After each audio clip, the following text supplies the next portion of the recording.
UFC is back for their final fight night of the year. Good old Tampa, Florida. Really not the best card on paper, but as always, plenty of money to be made. Let's get into it. First fight of the night, we got Navajo Sterling taking on George Tokos. So Sterling, he's 5-0. This will be his UFC debut. Tokos is 10-4. He is 0-1 in the UFC, and he also went 0-1 on road to UFC. Sterling has won 4 straight fights by knockout. Tokos has won 3 of his last 5, but he was finished in both of those losses. Sterling, 27 years old. Tokos, 34 years old. I'm going to take Navajo Sterling money line here. It's minus 450. I'm obviously going to parlay it. He's undefeated. He's a CKB guy. I just kind of feel like the UFC is trying to prop him up, give him an easy matchup here. Tokos was finished in his last 3 losses, so confident Sterling can get it done. If you guys are looking for anything else to take, really not a lot of value on this fight. I'm not going to lie. The over 1.5 rounds is minus 140. Sterling's only hit it, though, in 2 of his 5 pro fights. His last fight was 9 seconds away from hitting it, so he's come close in 3 of 5, but still only 6 of Toko's 14 pro fights have hit it. So really not a lot for minus 140, but whatever, do with that what you will. If you want to get Sterling a little cheaper, take him by KO, minus 200. He's won 4 straight fights by knockout, already mentioned, and Tokos has been knocked out before twice. Next fight of the night, we got Adrian Yanez taking on Daniel Marcos. So Yanez, he's 17-5. That is 6-2 in the UFC. Marcos is 16-0 with 1 no contest. That is 3-0 with 1 no contest in the UFC. Yanez has won 3 of his last 5 fights. Marcos has never lost in his pro or amateur career. Both these guys, 31 years of age. I'm going to take Adrian Yanez money line here, plus 155. He's the dog. Hell yeah. He's only lost the top 20 bantamweights in the UFC. Marcos has never fought anyone in the top 20. He's also got twice the amount of UFC experience. I figure it's worth the flyer. We're taking Adrian Yanez. If you guys are looking for anything else to take, how about the over 2.5 rounds? It's minus 130. Yanez has only hit it in 8 of his 22 pro fights and only once in 8 UFC fights, but Marcos has hit it in 8 of his 17 pro fights, including 2 of his 4 UFC fights. So he tends to go a little longer. Both these guys well matched too, could go long. If you want to take the favorite, Marcos money line, it's minus 175. He is undefeated. It's kind of hard to pick against someone who's never lost. Half of his wins have come by knockout, and Yanez was knocked out in his last 2 losses. And fight NKO. For whatever reason, there's not a line on this yet, but fight does not go the distance is minus 130, so it should be roughly in that range. 11 of Yanez's 17 pro wins have come by knockout, including his last 2 wins, and 8 of Marcos's 16 pro wins have come by knockout. And I've already mentioned, but Yanez has been knocked out before twice. Next fight of the night, we got Vitor Petrino taking on Dustin Jacoby. So Petrino is 11-1. That is 4-1 in the UFC. Jacoby is 19-9-1. This is his second stint in the UFC. He went 0-2 back in 2011, 2012, came back on Contender Series in 2020, and he's gone 7-4-1 since then. So he is 7-6-1 overall in the UFC. Petrino has won 4 of his last 5. He did get submitted in his last fight. Jacoby has lost 4 of his last 5, including getting knocked out back in June. Petrino, 27 years old. Jacoby, 36 years old. I'm going to hopefully play it safe here. Take the over half a round, minus 350. Obviously going to parlay it. I say hopefully because Petrino's only hit it in 9 of his 12 pro fights, and Jacoby's hit it in 21 of his 29 pro fights. So 73% combined. Sounds good, but worth noting, both of them did not hit it in their last fight. They both got finished in exactly 2 minutes in their last fight. If you guys are looking for anything else to take, want to take the favorite, Petrino money line, minus 278. He is a lot younger. He did get caught with a guillotine in his lone loss, but Jacoby's a kickboxer. I don't really think the sub will be a threat here. And I mean, I've already mentioned Jacoby has lost 4 of his last 5.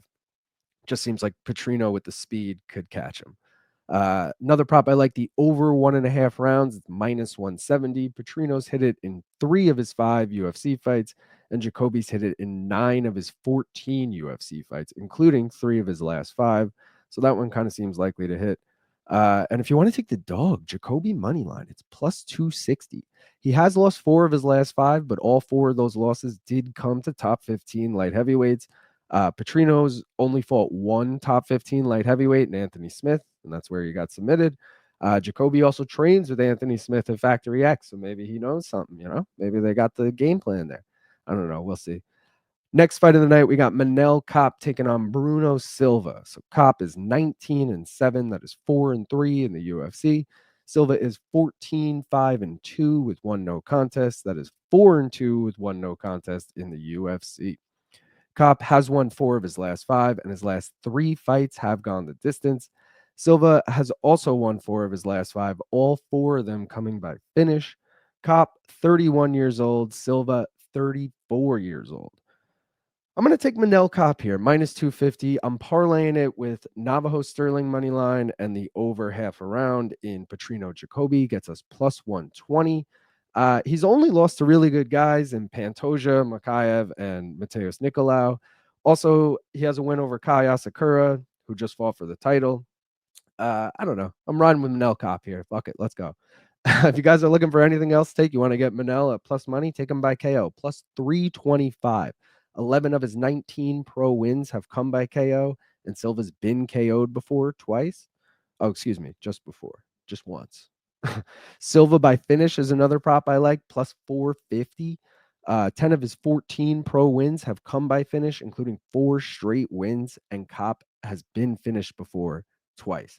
He's been finished before twice. Over 2.5 rounds is minus 200. Kape has hit it in 5 of his 7 UFC fights, including 3 straight fights. And Silva's hit it in 3 of his 7 UFC fights. That is 57% combined. Co-main event, we got Cub Swanson taking on Billy Quarantillo. Cub is 29-14. That is 14-10 in the UFC. Billy Q is 18-6. That is 6-4 in the UFC. Swanson has lost 3 of his last 5, and Quarantillo has also lost 3 of his last 5 and was finished in his last 2 losses. Cub, 41 years old. Quarantillo just turned 36 this past weekend. I'm taking the over 1.5 rounds here. It's minus 180. Cubs hit it in 3 straight fights, and Quarantillo's hit it in 8 of his 10 UFC fights. So I like that to hit a lot. I'll get to the parlay later. If you guys are looking for anything else to take, how about Quarantillo moneyline, minus 152? He's younger. He's been more active. He lives and trains out of Tampa, so this is somewhat of a hometown fight for him. His last 3 losses were Yusuf Salal, who's finished 6 fights in a row. Edson Barboza, who's a top 15 featherweight. And Shane Burgos, who was a top 15 featherweight before he left the UFC. So I don't know. I like Billy Q here. If you're looking for anything else, take the over 2.5 rounds. It's pick 'em right now, minus 110. Cub has hit it in 13 of his 24 pro fights, including 2 straight, and Quarantillo's hit it in 5 of his 10 UFC fights, 53% combined. I also like Billy Q by decision, plus 250. Only 5 of his 18 wins have come by decision, but his last win did come by decision, and Cub's last loss came by decision. Main event, we got Colby Covington taking on Joaquin Buckley. So Colby is 17-4. That is 12-4 in the UFC. Buckley is 20-6. That is 10-4 in the UFC.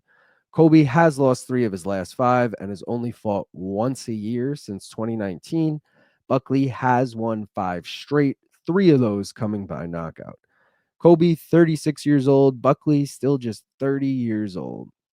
I'm going to take the over 2.5 rounds here. It's minus 300. I'm parlaying it with the over 1.5 in Swanson Quarantillo. Gets us plus 107. Covington's hit the over 2.5 in 10 straight fights, and Buckley's only hit it 4 times in 14 UFC fights, but I like it to go a little long here. Looking for anything else to take? How about Covington moneyline, plus 240? He's only lost to champions in the last 9 years. He does have 3 wins over former champions as well. And we've never seen Buckley go past 3 rounds. Kobe's last 7 fights have gone to round number 5. So maybe Buckley gasses. Buckley money line, though, is minus 275. He has finished 2 top 15 opponents on his current 5-fight win streak. Kobe's not beaten anyone currently ranked in the UFC. And Kobe had not fought in a year. This will be Buckley's 4th fight this year. Buckley by KO is another prop I like, plus 145. 14 of his 20 pro wins have come by KO, and Colby has been KO'd before. I'm worth 100,000 like Woodrow. When a ball call me Wilson, going overboard at the Hilton.